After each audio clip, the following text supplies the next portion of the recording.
Winston Churchill. Now there was a leader. Look at that giant of a man there. They threw away the mould when he went. Is there a Churchill among us today? I very much doubt it. And he may not look too impressive.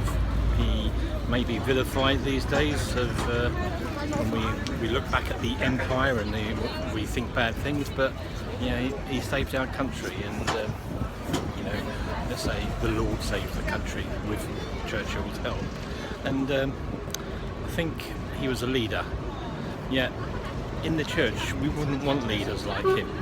You know, he was a leader that got things done. But his model of leadership would have been very much a secular, sort of forceful, very aggressive, that type of leadership. Unfortunately, when we look at our leaders in the church, they tend to be, let's say, of that ilk. They tend to be the sort of people that have risen, say, through the ranks, through force of personality, and also through their contacts.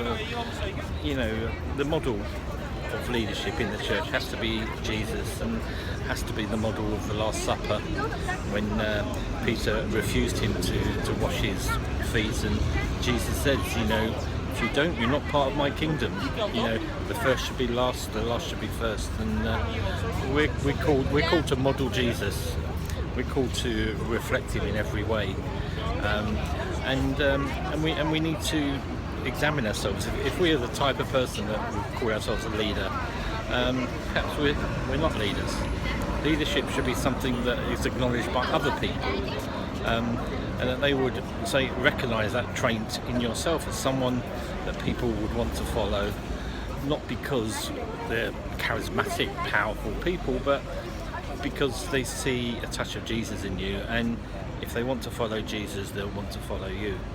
And that's the sort of leadership we should be looking for in the church. And we don't see much of it, but when we do, then we do find someone that people do want to follow, and not out of fear, not out of personal needs or fulfillment, but because if God has raised that person up to be a leader and he's resembling Jesus, then he is worth following.